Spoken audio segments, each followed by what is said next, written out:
नमो भगवते वासुदेवाय। तो आज हम लोग श्रीमद् भागवतम के इस तृतीय स्कंद के 7वें अध्याय का 13वां श्लोक लेते हैं।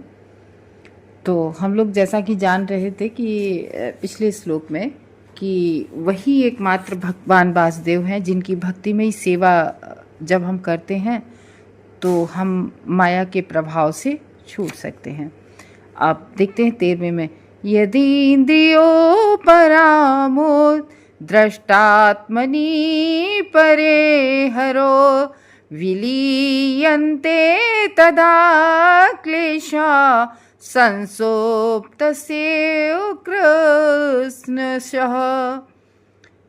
तो यहाँ पर बता रहे हैं कि यतीन्द्रियो मतलब यद इंद्रियां, जब क्या होता है हमारी इंद्रियां जो हमारी आँख, नाक, कान, मुंह, जिह्वा, ये सारी जो हमारी इंद्रियां होती हैं तो ये क्या करने लगती हैं, उपराम यानी कि तृप्त होती हैं। हम लोग इंद्रिय तृप्ति करते रहते ना, अपनी इंद्रियों को तृप्त करते। कैसे कि जिह्वा कहती है बहुत अच्छा अच्छा खाओ, हैं, कान कहते हैं बढ़िया म्यूजिक सुनो, हैं, अच्छे, अरे ये गाना बहुत अच्छा था, इस तरीके से।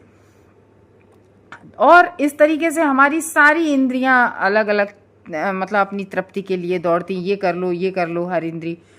तो ये जो इंद्रियां हमारी होती हैं, तो जब ये इंद्रियां इधर उधर न दौड़कर क्या करने लगती हैं, केवल और केवल परमात्मा की तुष्टि के लिए कार्य करने लगती। कैसे कि आंखें कहती हैं कि केवल और केवल भगवान का ही हम दर्शन करते रहें, आंख की इंद्री कहती। और नाक की इंद्री कहती है कि बस भगवान पर चढ़े हुए पुष्प हम सूंघते रहें, तुलसी दल चंदन लगी हुई सूंघते रहें, भगवान से उतरे हुए फूल। और जब हमारा मुख जिह्वा कहे नहीं, अब किसी की बुराई नहीं करनी है, अब केवल और केवल इस मुंह से प्रजल्प नहीं करना है, केवल भगवान का ही नाम लेना है जिससे भगवान तुष्ट हों। और अगर खाना है तो केवल और केवल भगवान का प्रसाद, मीन्स जो भगवान को अर्पित किया हो बस वही खाना है। तो इस तरीके से सारी इंद्रियां केवल और केवल परमात्मा की तुष्टि के लिए कार्य करने लगे, भगवान को संतुष्ट करने के लिए कार्य करने लगे। तो ऑटोमेटिकली सारी इंद्रियां अपने आप तुष्ट हो जाती हैं और उनमें विलीन हो जाती हैं। तो क्या होता है, इस जीव के, हम सब जीवों के बद्ध जीव हैं, जो हमारे सबके कष्ट पूर्णतया पूरी तरह से तुरंत समाप्त हो जाते हैं जब ये हमारी इंद्रियां भगवत सेवा में लग जाते हैं, भगवान को तुष्ट करने में लग जाते हैं। ठीक उसी प्रकार से कि जब हम लोग गहरी नींद में सो जाते हैं तो कितने भी कष्ट हो हम लोगों को, हम लोग अगर गहरी नींद में सो गए और कितने भी कष्ट हो, जैसे कभी ऐसे एग्जाम्पल ले लो, एक बहुत छोटा बच्चा और माता पिता ने उसकी जिद पूरी नहीं की और उस जिद के लिए वो रोता रहा, ऐसा लग रहा जाने कितना कष्ट है, दोनों आंखों से आंसू बह रहे, बच्चा बहुत रो रहा। और रोते रोते उस बच्चे को नींद आ गई, अब वो सो गया। बच्चा जब नींद में, गहरी नींद में सो जाता है तो क्या वो कष्ट हो रहा होता कि मेरे मम्मी पापा ने हमें ये चीज नहीं दिलवाई? नहीं हो रहा होता है ना। तो उसी तरीके से ये इंद्रियों का कार्य है, वो इस श्लोक में बता रहे हैं कि जब हम सो जाते हैं अपन, तो हमें कितना दुख है, या हम कितने सुखी हैं, या हम कितने अमीर हैं, या हम कितने गरीब हैं, तो इसका आभास नींद में तो नहीं होता है ना। कि हम 5 लाख के गद्दे पे सो रहे हैं कि हम बोरे पे सो रहे हैं। जब गहरी नींद आती है तो हम कहीं भी सो जाते हैं। तो इस तरीके से कहा जा रहा है कि जब हम गहरी नींद में सोते होते हैं तो हमें सुख दुख का कोई भी आभास नहीं होता नींद में। ठीक वैसे ही जैसे इंद्रियां जब पूर्णतः भगवान में विलीन हो जाती, जब हमारी यही इंद्रियां पूरी तरह से भगवान और भगवान केवल परमात्मा के, केवल भगवान को ही तुष्ट करने में लग जाती हैं, तो फिर हमें आनंद ही आनंद मिलता है। देखो, जब हम लोग है ना, कभी आपने गौर किया हो कि आप जब भागवतम सुनने लगते हैं तो उस समय आपको, जिस समय आप भागवतम सुन रहे होते हैं, तो उस समय हमें तो नहीं लगता है कि कभी जितनी देर अपन, जैसे हम लोगों की भागवतम क्लास चलती है तो उतनी देर कुछ और बातें याद नहीं आती, बस उसी भागवतम में जो सुन रहे होते हैं बस उसी में हम लोग लीन रहते हैं। हाँ, ये बात अलग है कि क्लास खत्म हो गई भागवतम की तो फिर उसके बाद में फिर हम और चीज़ तुरंत फिर याद आता है, अरे घर का ये कार्य कर लें। लेकिन हाँ, जितनी देर तक हमारी क्लास चलती है, भागवतम हम सुनते हैं, भगवत चर्चा करते हैं, उतनी देर कुछ और याद नहीं रहता। और हर भौतिक कार्य में हम लोगों को सुख दुख, भय, क्रोध, लोभ, मोह, अब आपको ये भी बात बहुत समझ लो अच्छे से कैसे होती है कि जब भी हम किसी भौतिक जगत की बात कर रहे होते हैं या भौतिक इंसान से संबंधित बात कर रहे होंगे, जैसे किसी कोई हमारा कोई अपोजिट वाला कार्य है, किसी कोई व्यक्ति अपोजिट वाला, उसकी बात करते तो हमें एकदम क्रोध आ जाता है, अरे उसने ऐसे कैसे किया, उसने ये। और कभी हम बहुत किसी अपने की बात कर रहे होते तो मोह आ जाता है ऐसे कि हाँ ये। तो इस तरीके से जब भी हम किसी भौतिक जगत के व्यक्ति की या वस्तु की बात करेंगे तो काम, क्रोध, लोभ, मोह, कुछ ना कुछ, मद मत्सर, कुछ ना कुछ होता है। लेकिन हम जब भगवान की बात करते हैं तो केवल और केवल पूर्णतया आनंद प्राप्त होता है। तो इस तरीके से हम लोग जब भगवान की बात सुनते हैं, भगवत नाम लेते हैं, तो हमें आनंद प्राप्त होता है और खुद के कामों का कोई स्मरण भी नहीं होता है। और हम जीव के जितने भी क्लेश होते हैं, सारे मन के क्लेश जो है उन सब की निवृत्ति हो जाती है। जिस तरीके से ठीक वैसे ही जैसे गहरी नींद में सो जाते हैं तो हमारे सारे दुख गायब हो जाते हैं। तो इस प्रकार से दृष्टा या परमात्मा जो हमें देख रहा है, परमात्मा दृष्टा है जो हर चीज पे उसकी नजर है, उसके प्रति परमेश्वर हरि में वो भगवान हरि उनकी इंद्री जो अपनी इंद्रियां समूह है वो निश्चलता से संपादित होती हैं। तो उस समय जो हमारी गाढ़ी निद्रा होती है, जो गहरी निद्रा होती है, उस स्थिति में जब हम सोए हुए व्यक्ति की भांति अविद्या आदि क्लेश सब जो है नष्ट हो जाते हैं। कब? जब सारी इंद्रियां भगवान की सेवा में लगना चाहती हैं। तभी तो कहते हैं नित्यम भागवत सेवया। और वो कब होगा? जब हम नित्य भगवान की सेवा करेंगे। कैसी सेवा? श्रवणम सेवा। तो कल हम लोगों ने इस पे थोड़ी सी चर्चा हुई थी कि भगवान की भक्ति करने से हमारे सारे जो अभद्र हैं वो नष्ट हो जाते हैं। ठीक है ना? नष्ट प्रायेषु भद्रेषु नित्यम भागवत सेव्या। प्राय सारे अभद्र नष्ट हो जाते हैं। तो इस प्रकार से क्या होता है, जब भक्ति करने लगते हैं तो इंद्रियां भी अपनी सारी स्थिर हो जाती हैं। और मतलब कैसे स्थिर हो जाती हैं? फिर इंद्रियां कहीं भागती नहीं है चारों तरफ कि मूवी देखाओ जाके, कि हम घूम आओ, कि शॉपिंग कर आओ। ऐसी इंद्रियां नहीं भागती हैं, स्थिर हो जाती हैं, कहीं भी नहीं जाती हैं, केवल और केवल भगवान हरि में लगी रहती हैं। तभी जीव की विशेषता सारे कष्ट विलीन हो जाते हैं।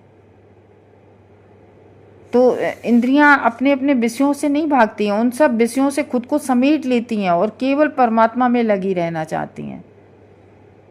तो जीव केवल कृष्ण का ही नाम ले, कृष्ण का ही प्रसाद खाए जिह्वा से। तो इस तरीके से भक्ति करने से अविद्या का जो है आवरण हट जाता है, ज्ञान और आनंद प्राप्त होने लगता है। क्योंकि जीव जो हम लोगों ने कल के श्लोक में पढ़ा था ना कि किस तरीके से जो चंद्रमा जल में जब हम देखते हैं उसका प्रतिबिंब तो कंपित सा दिखाई पड़ता है। तो उसी तरीके से हम जीव का जो कंपन है वो क्या है? चंचलता है। जीव का स्वभाव होता है ना चंचलता। तो इंद्रियों के कारण ये चंचलता होती। जब इंद्रियां कहती हैं चलो जाओ चाट पड़ाका खा के आए, तो चूंकि संपूर्ण भौतिक जगत इंद्रिय तृप्ति के निमित्त है, तो इंद्रियां ही भौतिक कर्मों के माध्यम से होती हैं और वे निश्चल आत्मा में कंपन उत्पन्न करती हैं। ना आत्मा निश्चल होती है लेकिन उसमें कंपन कर देती हैं। तो इस तरीके से कह रहे कि इन इंद्रियों को ऐसे समस्त भौतिक कार्यों से विरक्त करना होगा। तो निर्विशेषवादियों के मतानुसार आत्मा को परमात्मा ब्रह्म में विलीन करके इंद्रियों के कार्य करने से रोका जा सकता है जब हम सारी इंद्रियों के द्वारा भगवान की सेवा करने लगते हैं। और जो भक्तगण होते हैं वो भौतिक इंद्रियों के कार्य करने से रोकते नहीं हैं। मतलब ये नहीं है कि हम ना हम खाना छोड़ पाते हैं, ना हम सोना छोड़ पाते हैं, तो इसके लिए भक्त बहुत अच्छी टेक्निक में आता है। केवल वो कहते सवै, वो जैसे महाराज अम्बरीश थे, सवै मन कृष्ण चरणार बिंद, मतलब उनका हर तरह से मन कृष्ण के चरण बिंद में हो लगा रहता था।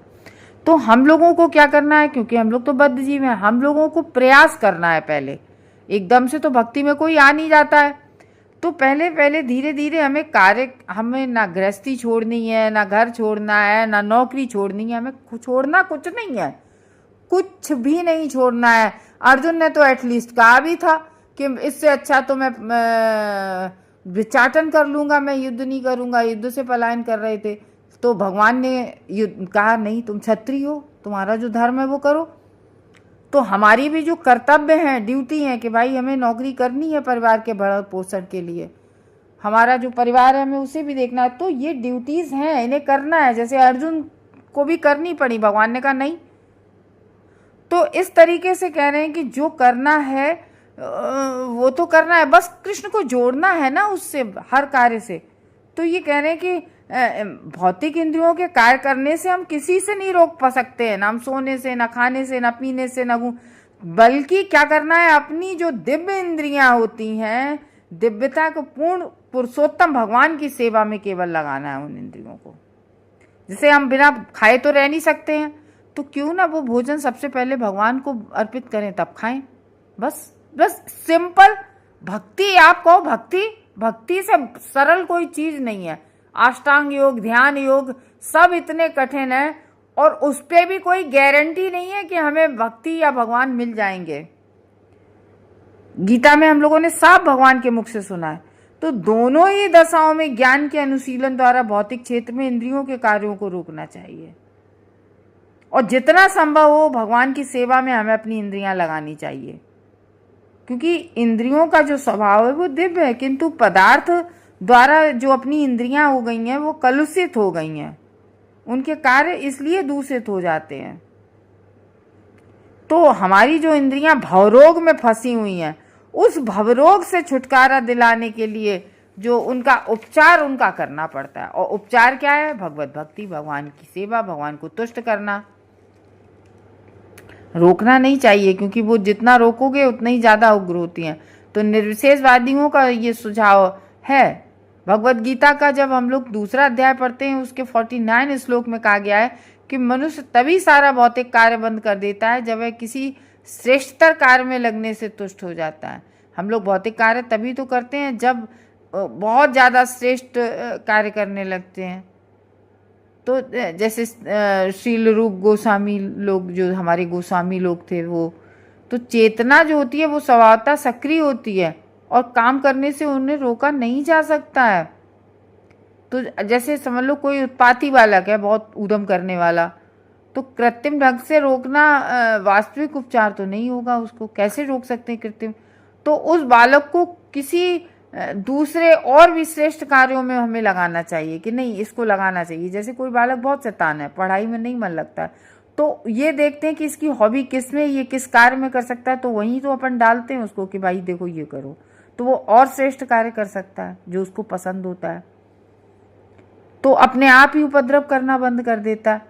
तो उसी तरह से इंद्रियों की उपद्रवी गतिविधियों को उन्हें पूर्ण पुरुषोत्तम भगवान से संबंधित अच्छे कार्य में प्रवृत्त करना चाहिए, रोका तो नहीं जा सकता है। तो जब हमारी आंख श्री भगवान के सुंदर रूप को देखती है, जीभ भगवान के अच्छे अच्छे प्रसाद का स्वाद लेती है, और कान क्या है, भगवान की महिमा को सुन रहे होते हैं, और ये जो हमारे हाथ हैं इनसे भगवान का मंदिर हम साफ करते हैं, तो भगवान का मंदिर सजाते हैं। तो इस तरीके से पाँव को हम मंदिरों तक ले जाते हैं। तो इसमें जब हम अपने आप को व्यस्त कर लेते हैं, यानी कि भगवान की सेवा में, हर तरह से भगवान की सेवा में हम लोग व्यस्त हो जाते हैं, तो जब हमारी इंद्रियां विविध दिव्य कर्मों में लगी करेंगे, तभी जो इंद्र तृप्ति हो सकेगी। तो भौतिक कार्य से शाश्वत रूप से मुक्त हो जाएंगी। तो परमात्मा रूप में हर एक के हृदय में भीतर हम लोगों के निवास करते हैं भगवान परमात्मा रूप में। भौतिक सृष्टि से परे दिव्य जगत में स्थित रहने वाले पूर्ण पुरुषोत्तम भगवान ही हमारे सारे कार्यों की दृष्टा है, वही हमारे सारे कार्यों पे उनकी नज़र है। तो हमारे कार्यों को इस तरह से दिव्य रूप से संतृप्त होना चाहिए।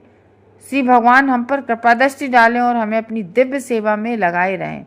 तभी इंद्रियां पूर्णतया कृपा दृष्टि डालें और जो इंद्रियां हैं वो पूर्णतया तुष्ट हो सकती हैं तभी, और भौतिक आकर्षण द्वारा फिर कभी भी नहीं सताई जा सकती हैं। क्योंकि जब हम भगवत सेवा करने लगते हैं तो हम भौतिक आकर्षण से बिल्कुल परे हो जाते हैं, यानी कि माया का कोई प्रभाव हम पर नहीं पड़ता है। हरे कृष्णा।